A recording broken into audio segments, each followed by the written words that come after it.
Victoria Livingstone, who's Chief People Officer for the EMEA region at Dentsu International, part of Dentsu, which is the fifth largest advertising agency network in the world. Victoria is also the HR business partner to the EMEA CEO and the lead for the EMEA HR function. She has more than 2 decades of experience leading HR functions for some of the world's largest brands, including Ford, Vodafone, Cisco, and HSBC. And she has multinational experience in the high-tech, telecoms, automotive, financial services, and fashion e-commerce industries.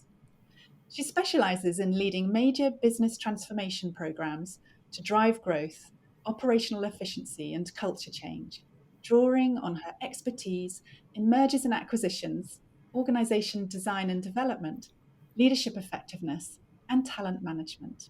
Welcome to the business of being brilliant, Victoria. Thank you very much, and thank you for such a great introduction. You're very welcome. It's lovely to have you on the podcast. And for people listening, you and I met through work quite a few years ago now. We were just chuckling off air about how long we've both been working and how interesting it is to look back over CVs and see all the experiences we've accumulated. Yes. I think our introduction was, probably way over 10 years ago now. So yeah, lovely to see you again, Helen. Yeah, likewise. So we'll come on in a minute to the work that you do in your roles and some of your career experiences to date. And I'm sure you juggle a very busy work diary. So I'm going to start by asking you, what is your ideal day off? What do you do? Oh, yes. An ideal day off. I think for me, it's always going to be with my family, and we have dogs as well, and it would invariably be outside in nature. I think recently I have a teenage son, and one of the things that I think as a parent is that realization that your child and their interests evolve. And I think one of the things that we've found a new shared passion for is learning new sports and new skills together. So over the half term, we went to Morocco to a surf and yoga retreat together, just myself and my son, and that was amazing. He was excellent at surfing. I was less excellent at surfing, but I think spending time together and seeing the support and the coach that's in my son, cheering me on to try and encourage my somewhat limited skills. It's a really great experience, and I think I'd love to spend my day off doing something with my son where we do something outdoors, learning like that together, having a number of amusing moments. And then again, it would be a walk together out in nature with our dogs, followed by a meal in a pub, probably. Oh, that all sounds brilliant. And what a fantastic way to spend some time with your son. It sounds like it was a wonderful experience for you both. And one of the things you kind of allude to is how interesting it is when we stop being kind of in the parent-child dynamic and become more equal because we're both trying something new for the first time, and then even sometimes, as you say, a child might try and coach us, and step into the parent role, and it's both very endearing, but actually there's a point, isn't there, as they grow up, that you realize that they have a really wise perspective to offer. Yes, yeah. And it's also more emphatic now because my son's actually starting to get taller than me. And so the physical element of it as well is that he's actually bigger than me and definitely a lot better at certain things than me. And there is a lot you can learn. And I think it's actually a good coaching moment and it is a transition as a parent. And I think it's beholden on us as parents, I think, to always pay attention to the relationship and the dynamic and how our children are growing and changing. And I think I see that day to day as well in how we work as teams and how we work with our stakeholders in our teams. Those relationships are never static. They're often quite dynamic and fluid. And I think it's really important to listen and observe and actually understand how that dynamic is changing and how we have to change with it. And I think as a parent, at various points, you go through that parent journey, having to pause, reflect, adapt so Yes. that you're actually keeping that dynamic healthy and keeping that relationship healthy as well. And it's, as I said, it's lovely to spend time with my son almost as equals now. And as I said, Yeah. he was so much better at surfing than me, and he was so generous in his advice and encouragement, etc. So yeah, a lovely way to spend a day off. Oh, fantastic. Yeah. You're reminding me of a milestone in my own parenting experience. I have two now grown up stepchildren, and I distinctly remember the day that my stepson, who's now late 20s, was big enough and tall enough to pick me up, and I couldn't do anything about it. And it just stuck in my memories. Okay, I need to view him differently now. So, yeah, he's definitely growing up. Oh, well, thank you for sharing that. And moving on to talk a bit more about work and your career. So, you've held a number of senior roles in quite different industries. Can you tell us a bit more about that and what's shaped or influenced your career path to date? Of course, yes. I think personally, I'm very motivated by learning. I'm very motivated by change as well. And I think that has really influenced my career all the way throughout. And initially, working for a large multinational, it gives you lots of opportunities. So when I worked at Ford Motor Company, it was very large, had multiple brands of cars, and it also provided a huge amount of breadth of development. And it was very easy to build a portfolio career of working through different HR functions. So it was very developmental and a really great grounding. But again, it's a particular type of industry, and then you want to kind of see something new and learn something new, and that is really what has driven me whenever I've moved roles. And the next role was for Cisco, a high tech company, Silicon Valley, completely different dynamic. At the time, it was only just over 20 years old. And that was, again, a super developmental stretch shift. The first 6 months were interesting and challenging, demanding, and rewarding in equal measure. And again, a large company where I managed to move into different types of roles. Also got exposed to M&A, where we met originally, and also had some of the best developmental learning I've ever had in HR business partnering that has really stood me in good stead going forward. And again, the next moves are always what's going to be additive to my CV, what's going to prove a learning experience for me and developmental, and is this going to challenge me? And again, what are the people like? What's the dynamic like? What's the culture like? And is that something that I'm going to enjoy? Now, that latter part is something that I think has developed more and more as I've, sort of worked through my career. I think we become a lot more aware of what our value system is, what our non-negotiables are, and also I think we become much better at doing due diligence. Now, I won't say that I've got it right every single time. And I will say that sometimes when you move into a company, the company changes and evolves, and what might have fitted doesn't always fit later on. But I think that it's that always striving for something new. And to be honest, in the last couple of years, I've actually changed industry with every move. And again, that's just driven by wanting to learn and understand the actual ins and outs of those. And it's why I've often stayed quite close to business supporting roles, because it enables me to really understand the commercials, the operating model, the customer focus, the needs of the client, etc., that I think makes a HR professional really add value. And that's something that I've always wanted to support my businesses with, is adding value, and not always in a traditional HR role. I've actually been lucky enough to now work in the business, not just in HR, and I think it makes me a better business professional. And I've also worked with McKinsey, Deloitte, Bain, BCG, Accenture, etc., on a number of transformation programs, etc., where you see the full portfolio of the business, the strategy change, and it really helps you see how elements of the organization are connected, and it helps you understand all the different functions.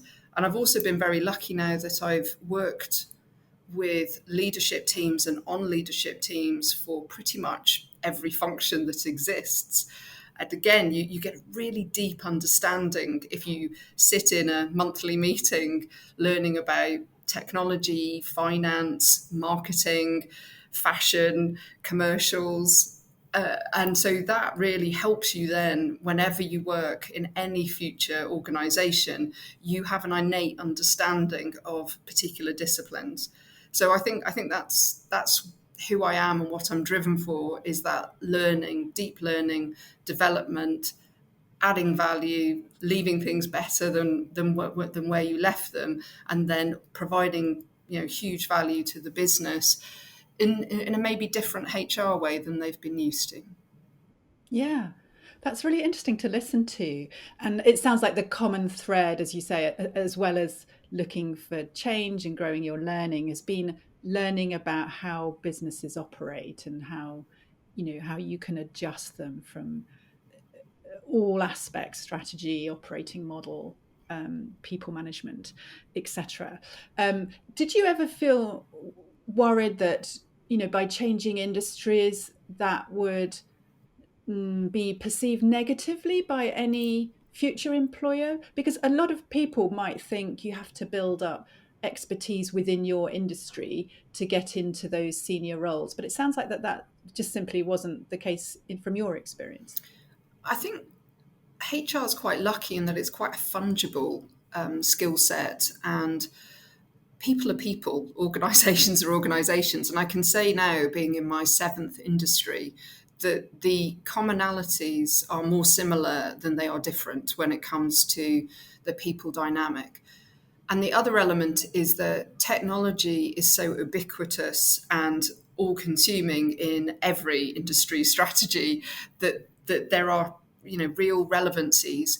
I think, having worked in technology companies such as Cisco and Vodafone, it's probably those elements that actually help move into other industries, because they're at the forefront of innovation and future business strategies. And I think that actually helps.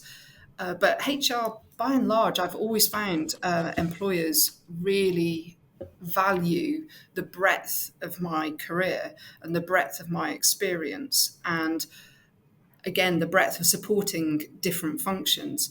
It means that I am I'm that kind of, I've got a deep T shape because I've got deep HR experience, particularly not just in business partnering but also in COEs. But I've also worked in change, strategy, and transformation roles, and I've worked in the business. And I have breadth because I've worked in a number of industries and across different functions. And I think that piece really resonates. And I think also, when we reflect on what value do you bring in senior roles, I think it is less so about the what, and I think some of it becomes so much more about how how you interact, how you influence, how you take that experience that you've got and how you apply it in a new way to the new organisation that you've come to. So I think that focus on industry is less so. There is no doubt there are certain types of companies, like startups, etc., which are very different from large multinationals. So I know that there's probably a limit as to the fungibility that particular roles can have, or particular types of people. So that would probably apply. But I think, for the majority, it's always been just really valuable to have that breadth of experience. Yeah, that's great. That's really helpful to hear, and particularly to hear the understanding of people dynamics, those softer skills, the awareness of how you're going about influencing people and creating commitment to going in a certain direction, and adapting past experiences to apply to the current experience. They're kind of quite intangible soft skills, but I guess they're things you learn along the way, and they're also things that you can learn formally, as I did in my consulting career. I kind of used to go off on courses and learn about human dynamics and managing group interactions and things. So really interesting to hear you talk about that. And to dig a bit more into the type of business changes you work on, you have a lot of expertise in business transformation, redesigning operating models and organizations. Some people listening might get exactly what you mean by that.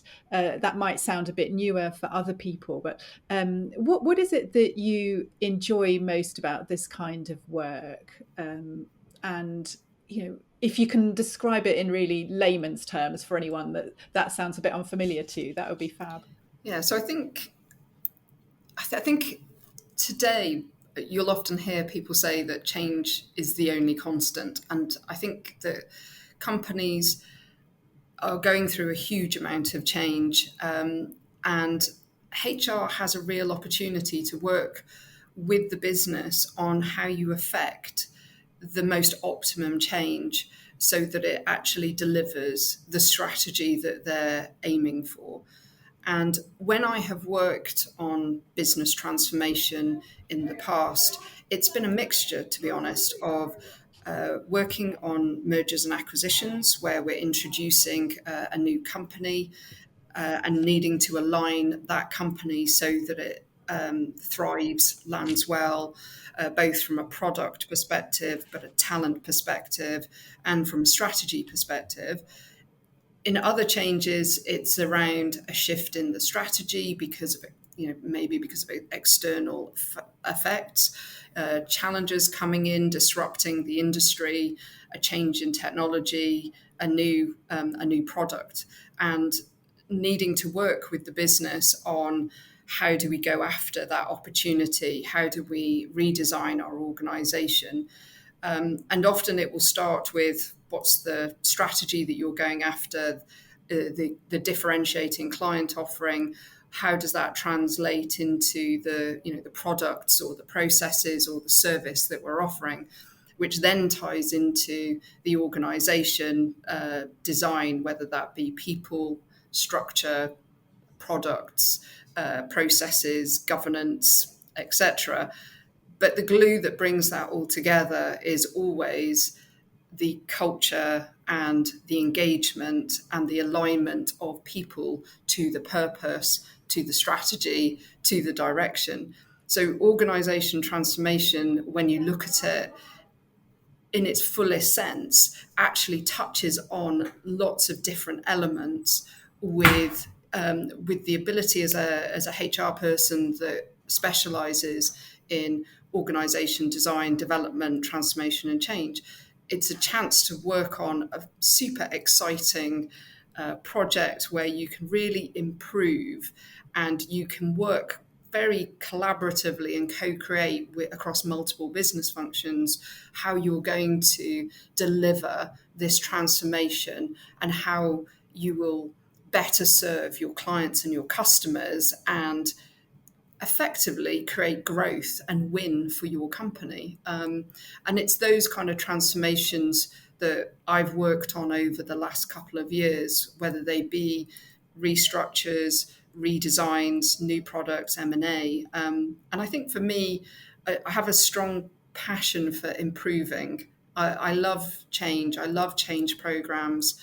I love fixing things or building things. And I think that's why I gravitate towards organizations that are going through those kind of change and transformation. And because I've now been doing it for over 12 years in this particular field, I've worked again on such large change programs that really help you understand the building blocks of the organization. But again, worked with companies that have really focused on the culture, the people, and the purpose, and try to drive some passion and excitement into the change program. I think sometimes change and transformation can become quite fatiguing, and we can lose the whole purpose or the actual goal that we're trying to achieve. So for me, it's the best kind of HR almost. It's giving commercial value, but overlaying it with the positivity and the optimism of getting back to growing and winning. Yeah, you described it brilliantly. Thank you. And because it is big and complex and requires certain skills to hold that whole picture and figure out the way forward and make sure all the different strands of that work are lining up and pointing in the right direction. And something you mentioned around just the creativity that you have to bring into that kind of work. I know from my experience, that's what I relished was, solving new problems, figuring stuff out, putting lots of brains together and overcoming challenges. It was always I always felt like I was really working my grey cells really in a really enjoyable way. But also, as you said, it can be really fatiguing, and for a lot of people, change is very uncomfortable, quite threatening, um, and not something necessarily that we've chosen for ourselves. It might feel like it's being imposed on us. So what are the I'm curious to know kind of what's hardest for you as someone leading that kind of change, and then also what helps others get on board and really embrace it positively, that I guess makes the biggest difference to the business at the end of the day. Yeah, I think that the hardest thing is trying to ensure that there's alignment on the change and the transformation. I think if I had to pinpoint where things go wrong, it's where there's too many different versions of the change going on. There's competing or conflicting priorities. I think I've also seen if there's insufficient prioritization given to the change, insufficient budget, lack of senior buy-in. And I think that is always hardest to try and ensure that if there is a change and transformation program, that it is really very, very clear and that there is all of the elements aligned to it that ensure it's being set up for success. So, the leadership team are all on board. There's clarity on the goal. There's clarity on how long it's going to take. That it fits with the realities of the strategy, the vision, the culture, the products, the services, and the reality of the external environment, whether that be economic, political, or competitive, and that change program is really prioritized and given the just focus, attention, resources, and support that's necessary, and that the change management element isn't under resourced or under budgeted or ignored. For any transformation program to work effectively, it genuinely needs a people and culture element to it. I've yet to see one work of a significant size when that element isn't catered for. And I think the change element of it that's within that people and culture strand is so critical in helping people to understand the change, helping them to understand the why, being able to connect themselves with that vision and that purpose, and ensuring that the culture is shifting with it. I think that a culture evolves with a transformation, and you can end up with a tweaked way of working, a tweaked culture, a tweaked value proposition for employees. Without it, it's just moving chairs around almost, and without really resolving or moving to a different direction. Any strategy or transformation change has to bring people with it. And people need to be engaged or on board, or otherwise they will fight against the transformation. And any end state, any future strategy or purpose or vision will require a shift in mindset and behaviours and how people will work with each other, and how they will feel and how they will behave and act in that future state. And it is absolutely fundamental to actually achieving any future strategy or transformation that a company is clear on how it will shift people in their organization, and how they will work, and that culture, that value proposition. So I think those are some of my critical success factors whenever I'm Hmm. working with transformation programs. Yeah. I love listening to that because it reminds me of all that, exactly that kind of work that I used to do for 15 years or so in my former consulting career.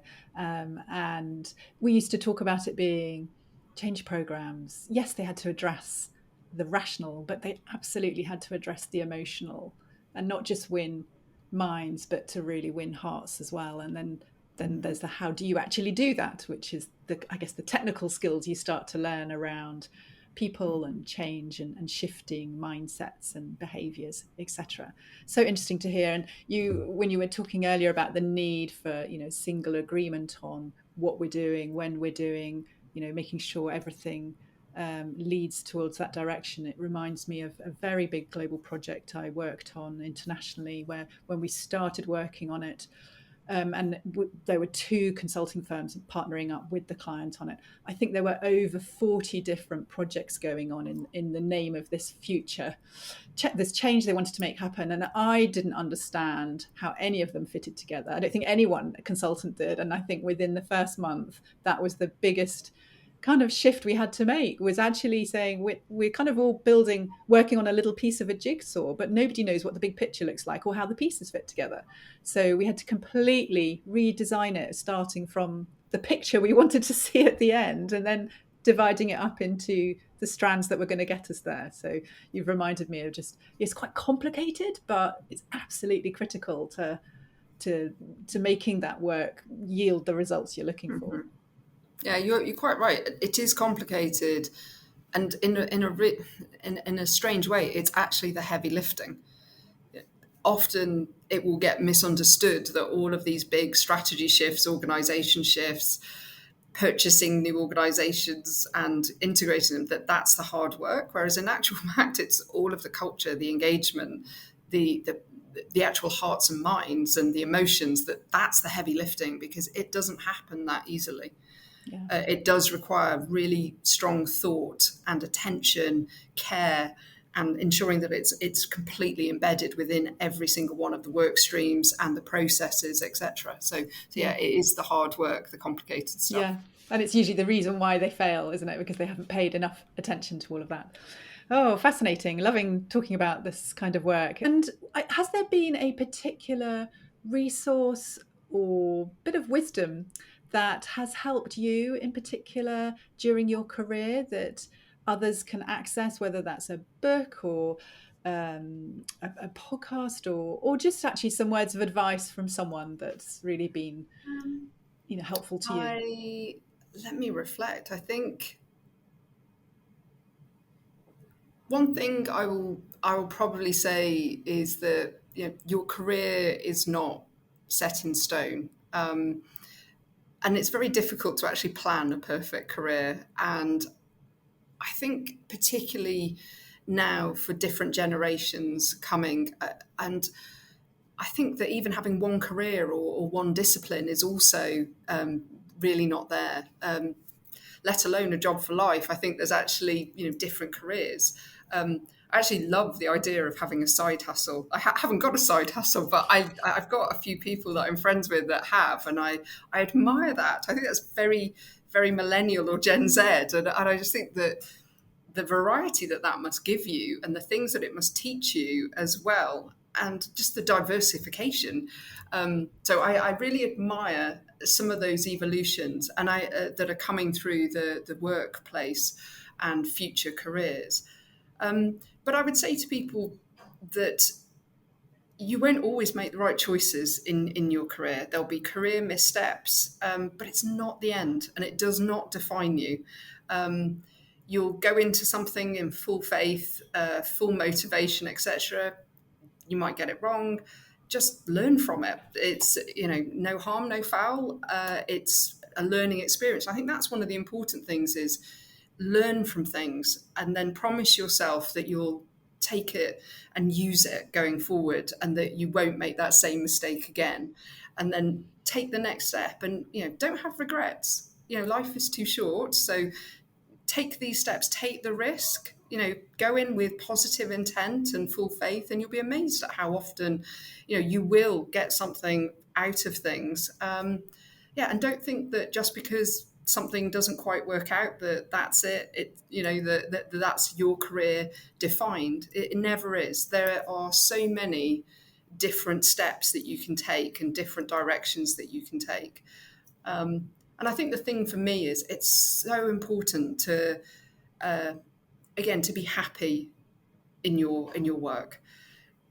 I think happiness, to a large degree, is a choice, and we can work with people that really engage us, that are that you can learn things from, that are also kind of kind, supportive, funny, and I think it's one of the things that is really important. Go to places where it's fun. Go to places where you work with people that make it fun. Go to places where you're learning and you're building something. Don't tread water. always keep on trying to be that bigger person. And so I think that would be maybe some thoughts about career. And then if I'm reflecting to your point about things that have helped me kind of grow or develop, I think more latterly I've started, in the last couple of years, started to question where I was getting some of my thought leadership from. And thought, developing your understanding professionally, etc., is, once you've finished education, formal education, it's very dependent upon either your work environment or what you're doing outside of work or what you're reading or what you're learning. And I've consciously, over the last couple of years, really started to curate who I am connected to on forums like LinkedIn, so that I'm actually diversifying the perspectives that I am hearing. I realised that if I only kept my connections to people I'd worked with, it was very dependent upon whether those environments were actually diverse, whether that be from a ethnicity perspective, LGBT perspective, industry perspective, or cognitive diversity. And so I deliberately started to actively curate who I was accessing for thought leadership. And so I built out a number of people who I'm connected to on LinkedIn because I value the challenge and disruption of their thoughts and approaches and their philosophies that they share, which might be diametrically different to mine, or the construct or the situation that I find myself in my industry.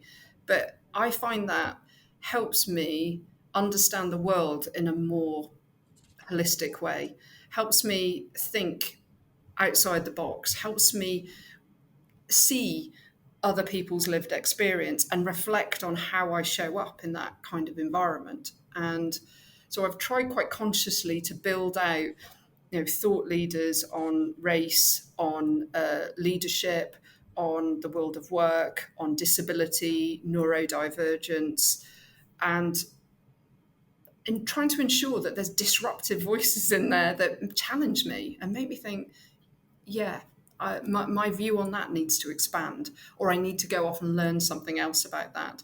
And I think that's how we keep ourselves fresh and keep ourselves open to new ideas and new ways of thinking. To be honest, the older I get, the more I completely understand that I know very little. It's one of those advantages, I will say, to getting older, is understanding my fallibility, is understanding in a very humble way that I only know a very small percentage about the world, about industry, even about HR. And I hold myself accountable to always trying to learn more and more and more, and to be really aware that I will only, when I'm making decisions, I have to reach out and ensure that I am bringing in diverse mindsets, and that I am not accountable for knowing everything.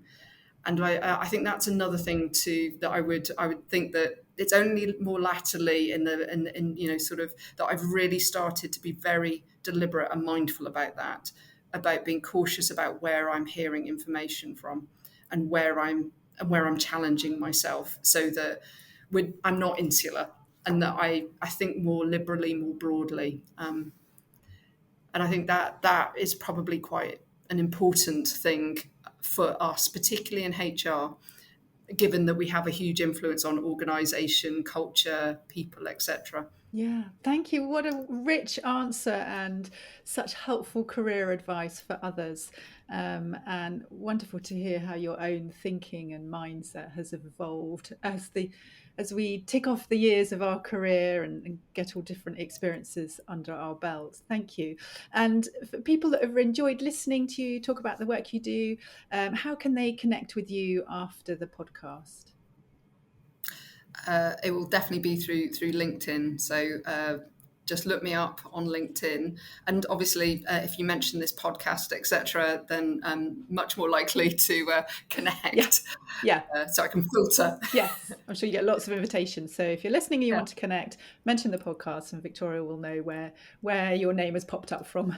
Wonderful. Victoria, thank you so much for joining me on the podcast today. It's been such a pleasure to talk about your career and about the work that you do and the way you help organisations to evolve successfully. And I'm just feeling totally enthused by your love of learning and new experiences and openness to just learning new stuff that we don't know. So thank you for sharing that with us all today. You've been a brilliant guest.